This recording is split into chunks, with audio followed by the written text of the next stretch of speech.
Hello students, कैसे हैं आप? आज हम माइक्रोबायोलॉजी का एक बहुत ही इंपॉर्टेंट चैप्टर पढ़ेंगे क्योंकि थ्योरेटिकल तो कॉन्सेप्ट इसमें आते ही हैं और प्रैक्टिकली आप इसको बहुत ज़्यादा बार करेंगे, जो है प्लाज्मोडियम यानी मलेरिया के ऊपर।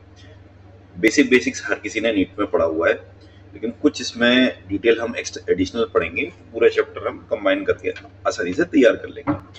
तो मलेरिया का इंट्रोडक्शन क्या है? It is the intermittent fever with chills and riggers, यानी कि कपकपी आती है, कपकपी के साथ बुखार आता है, कंपन होती है पेशेंट को। इसका कॉज क्या है? जो प्लाज्मोडियम स्पीशीज है, प्लाज्मोडियम स्पीशीज यानी कि एक प्रोटोजोन पैरासाइट होता है जो कि फीमेल एनोफिलीज मॉस्किटो बाइट से ट्रांसमिट होता है।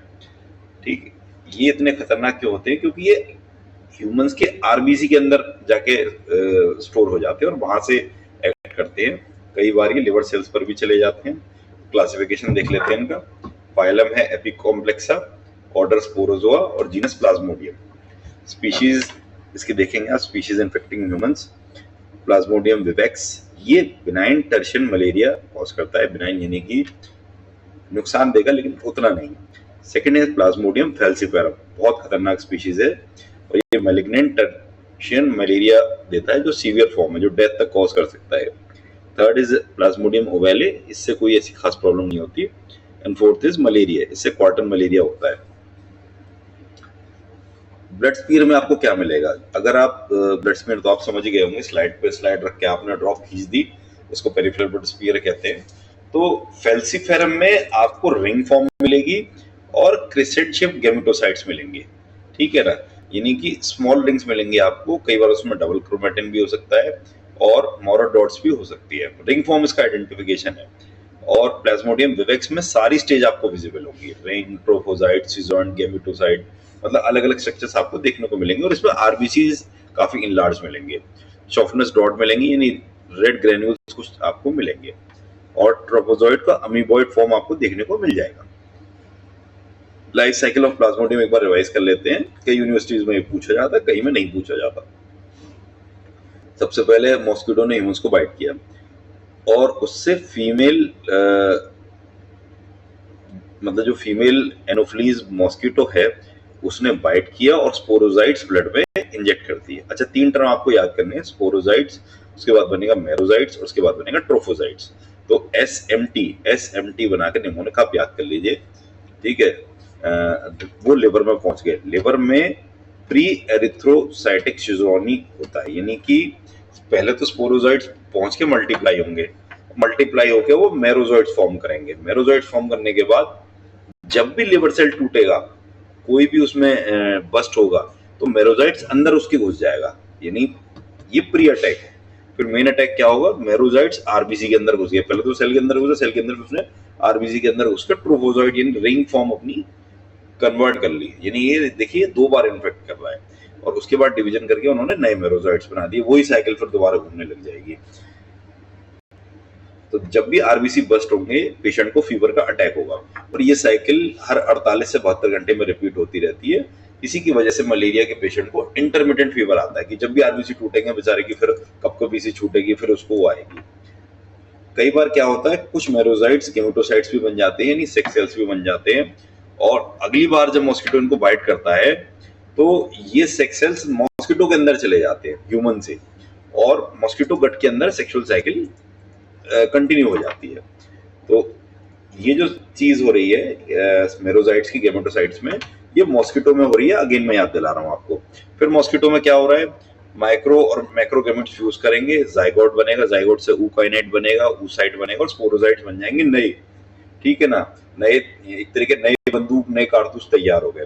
फिर वो सलाइवरी ग्लैंड्स पे जाएंगे, फिर मॉस्किटो किसी और को काटेगा, और यानी मॉस्किटो का जो इन्फेक्शन है वो इस साइकिल से कंटिन्यू बनता जा रहा है। कई बार क्या होता है, हिप्नोजाइट फेस भी आ जाता है प्लाज्मोडियम विवेक्स में और प्लाज्मोडियम ओवेले में। स्पोरोजाइट्स ह्यूमन लिवर के अंदर जाके हिप्नोजाइट्स बन जाते हैं, वहां सो गए, हाइबरनेट हो गए और कई महीनों बाद एक्टिवेट होते हैं, जिससे रिलैप्स हो जाता है मलेरिया का। तो आई एम श्योर आपको सब चीज क्लियर हो गई होंगी। दो साइकिल पढ़ी हमने, एक ह्यूमन के अंदर, एक मॉस्किटो के अंदर। दोनों में बिल्कुल कंफ्यूज नहीं होना है। कंफ्यूजन लगे तो वीडियो को दोबारा देख लेना है। पैथोजेनेसिस और क्लिनिकल फीचर्स क्या होता है? फीवर साइकिल देखिए, दो जो स्पीशीज होती हैं हमारी, विवेक्स और फेल्सिफेरम, इसकी 48 घंटे की होती है और मलेरिया की 72 घंटे के अंदर होती है। और जब भी अटैक आएगा, सबसे पहले पेशेंट को ठंड लगेगी, कप कप आएगा एकदम। आपने देखा भी होगा, बहुत कॉमन है ये। उसके बाद उसका बॉडी गर्म होनी चालू होगी, फीवर चढ़ना चालू होगा। तो पहले बेचारा परेशान था, कपकपी लग के उसको फीवर आया और उसके बाद उसको एकदम उसको पसीना आ जाएगा और वो वीकनेस से बिल्कुल लेट जाएगा। सिम्टम्स आपको क्या मिलेंगे? Chills and riggers, high fever होगा। सबसे पहले तो वही बॉडी ठंडी पड़ी, हाई फीवर हुआ, स्वेटिंग हुई, स्वेटिंग के बाद वो इतना थक जाएगा कि वो लेटा उससे उठा भी नहीं जाएगा। और यहाँ पे अनीमिया हो जाएगा क्योंकि अंदर आरबीसी तो फट रहे। पहले वो लिवर सेल में घुसा, लिवर सेल के बाद आरबीसी में घुस गया और हेपेटोस्प्लेनोमेगाली मिलती है, जिससे यहाँ की enlargement of liver and spleen. Complications क्या होते हैं फैल्सिपारम के? एक तो सेरिब्रल मलेरिया होता है, पैरासाइट ब्लॉक कर देती है ब्रेन की कैपिलरीज को, जिससे कोमा और डेथ होता है। ये फैल्सिपारम के ही कॉम्प्लिकेशंस हैं, ये 3 कॉम्प्लिकेशंस देता है। सेकंड इज एलजेड मलेरिया, इसमें जीआईटी का इन्वॉल्वमेंट होता है और शॉक लाइट स्टेट हो जाती है, मतलब बॉडी क्राइसिस में चली जाती है। और शॉक सुनने में उतना खतरनाक नहीं लगता है, लेकिन शॉक की स्टेट बहुत ज्यादा रिस्की होती है क्योंकि उस टाइम पे पेशेंट की सारे जो फंक्शंस होते हैं वो गड़बड़ा जाते हैं। तो जो डॉक्टर्स उनको ट्रीट कर रहे होते हैं उनको भी बहुत डिफिकल्ट डिसीजन होता है कि कैसे पेशेंट को ट्रीट करें, क्योंकि आपके पास एक पर्टिकुलर ऑर्गन नहीं है, पूरी बॉडी क्राइसिस में जा रही है। फिर ब्लैक वाटर फीवर, ये इसका एमसीक्यू का क्वेश्चन है। ब्लैक वाटर फीवर जरूर पूछा जाता है कि किस स्पीशीज करती है, तो फैल्सिपारम करती है। और सब मैसिव हेमोलाइसिस होता है, यानी आरबीसी टूटेंगे टूटेंगे टूटेंगे, लाइसिस 2 होगा और वो ब्लड यूरिन में निकलेंगे तो डार्क यूरिन आता है। लेबोरेटरी डायग्नोसिस कैसे करेंगे आप? माइक्रोस्कोपी इसकी कंफर्मेटरी होती है। सबसे पहले तो जब भी आपको ब्लड सैंपल लेना है वो पीक फीवर के टाइम पे लेना है, जब उसको चिल स्टेज है या स्वेटिंग स्टेज में नहीं लेना है। और स्टेन आपको रोमनोस्की ग्रुप के कोई भी स्टेन ले लीजिए, लीशमैन स्टेन सबसे बेस्ट होता है। मैं समझता हूँ हमारे आसपास की नॉर्थ इंडिया की लैब्स में लीशमैन स्टेन हर लैब में मिल जाएगा आपको, छोटी से छोटी लैब में भी, और बहुत इफेक्टिव होता है। और इसका थिक स्मीयर बनाएंगे आप, उससे हम स्क्रीनिंग करते हैं इसकी सेंसिटिविटी के लिए। और पुअर मॉर्फोलॉजी होती है। थिन स्मीयर से हम करते हैं स्पीशीज आइडेंटिफिकेशन, यानी दोनों स्मीयर आप बना सकते हैं, दोनों का अलग अलग पर्पज है। आइडेंटिफिकेशन से क्या होगा कि आपको पता चल जाएगा कि डिजीज की सीवियरिटी कितनी है और आपको किस लेवल का ट्रीटमेंट देना है। तो फैल्सिपारम का आप थिन स्मीयर बनाएंगे तो उसमें केवल रिंग और गेमेटोसाइट मिलेगी, जबकि विवैक्स में आपको सारी स्टेज मिलेगी। अच्छा, होता क्या है कि जब भी ये एक एंडेमिक प्रॉब्लम है, यानी एक एरिया में आती है और एकदम आती है और दिवाली के आसपास ही ज्यादा दिखा जाता है ये रूरल एरियाज में, तो इसके लिए उन्होंने रैपिड डायग्नोस्टिक टेस्ट बना दिए हैं। इसके 2 कार्ड आते हैं, एक तो मलेरिया एंटीजन को डिटेक्ट करता है, एक एलडीएच एंजाइम बेस्ड होता है, दोनों कार्ड बेस्ड होते हैं।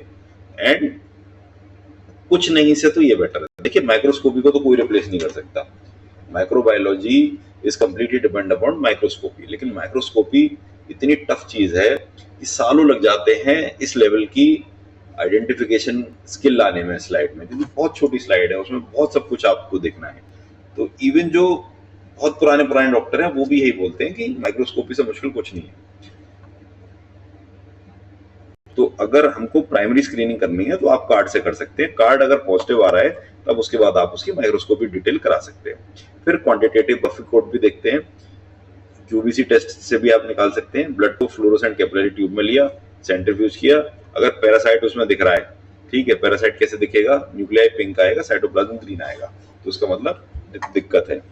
पीसीआर से तो खैर सारी बीमारियां आप आइडेंटिफाई कर सकते हो, लेकिन ये बहुत एक्सपेंसिव टेस्ट होता है और नॉर्मली लैब्स करती भी नहीं है। अदर आपको क्या मिलेगा? ब्लड टेस्ट आप करेंगे, अनीमिया मिल सकता है, ल्यूकोपेनिया मिल सकता है, ल्यूकोसाइटोसिस मिल सकता है। अच्छा, ल्यूकोपेनिया का मतलब ये है ल्यूकोसाइट्स की मात्रा एकदम गिर गई, एबनॉर्मली लो।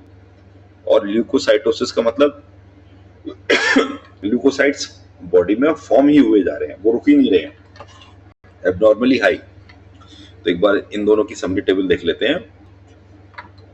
विवैक्स में आपको बेनिजेंट टर्शियन फीवर मिलेगा जो कम नुकसान देता है, 48 घंटे की साइकिल होती है। फैल्सिपारम में मैलिग्नेंट टर्शियन मिलता है जो कि 48 घंटे की साइकिल होती है लेकिन सीवियर होता है। विवैक्स की सारी स्टेजेस आपको स्मीयर में दिख जाएंगी। फैल्सिपारम की केवल रिंग मिलेगी और क्रिसेंट मिलेगा। रिंग इसका की आइडेंटिफिकेशन फीचर है, इसी पे आप देख के डायग्नोस करेंगे यस है या नो है।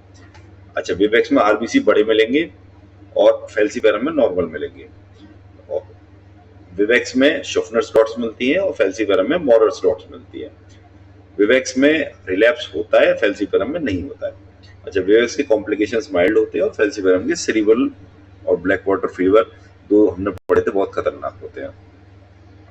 एग्जाम कुकीज देख लेते हैं हम।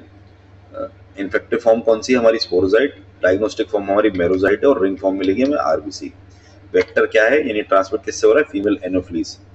हिप्नोजॉइड से रिलैप्स आता है और ये दो स्पीशीज में मिलता है, विवेक्स और ओवेले। फैल्सीफेरम मोस्ट डेंजरस होता है क्योंकि ये सेरिब्रल मलेरिया यानी माइंड पे असर डालता है।